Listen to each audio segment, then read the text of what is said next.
Les réformes législatives sont essentielles pour garantir une exploitation minière plus inclusive et bénéfique à l'économie nationale.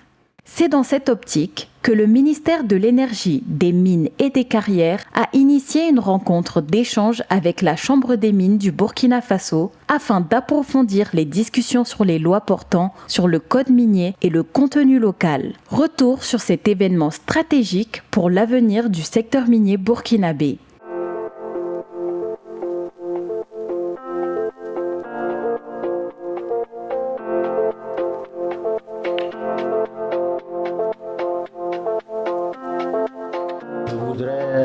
À l'entame de mon propos, vous souhaitez la bienvenue. Bienvenue à ces cadres d'échange, de concertation. Comme vous le savez, l'année 2024 a été une année assez prolifique en termes de réformes au niveau de notre secteur. Deux lois majeures ont été adoptées par l'Assemblée, notamment en sa séance du 18 juillet 2024. Le premier texte porte sur le code minier, qui est issu de la refonte de deux textes qui étaient déjà en cours, notamment le code minier de 2015 et la loi sur la commercialisation de l'or et des substances précieuses de 2017.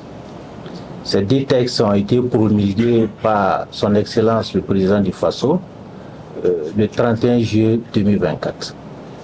Il y a également la loi sur le contenu local qui a été adoptée, comme je le disais tantôt, par l'Assemblée législative de transition du 18 juillet.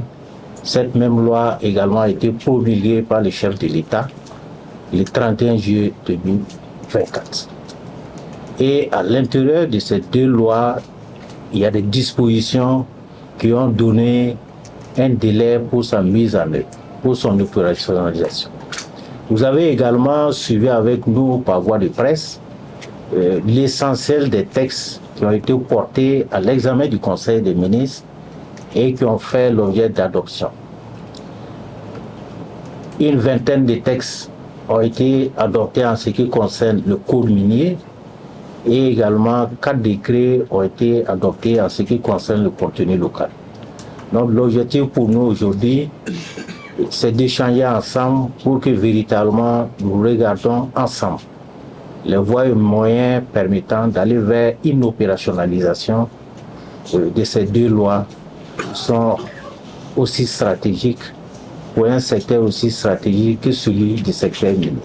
Donc je fonde l'espoir que cette rencontre puisse être assez cordiale, que cette rencontre puisse nous permettre ensemble d'entrevoir assez rapidement quelles sont les opportunités qui s'offrent à nous pour que véritablement le secteur puisse être réformé à l'exemple des deux lois, mais que également la population tout entière puisse voir aujourd'hui la répercussion de ces modifications qui ont été impactées notamment au niveau de ces deux lois.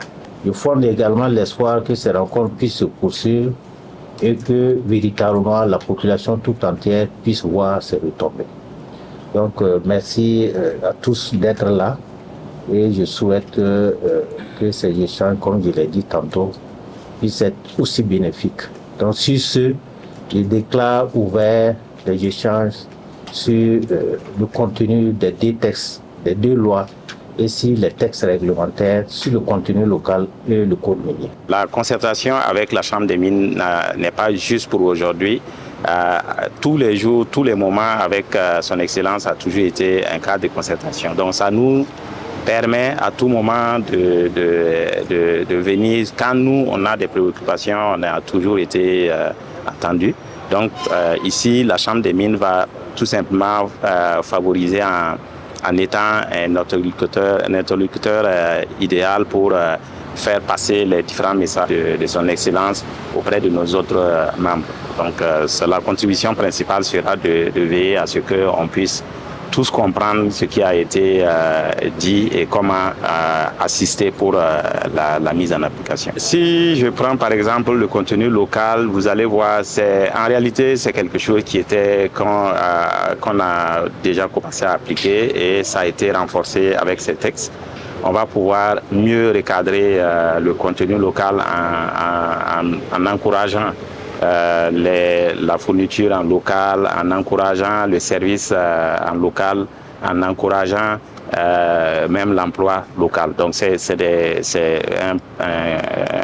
un point clé que je pourrais prendre comme exemple, par exemple.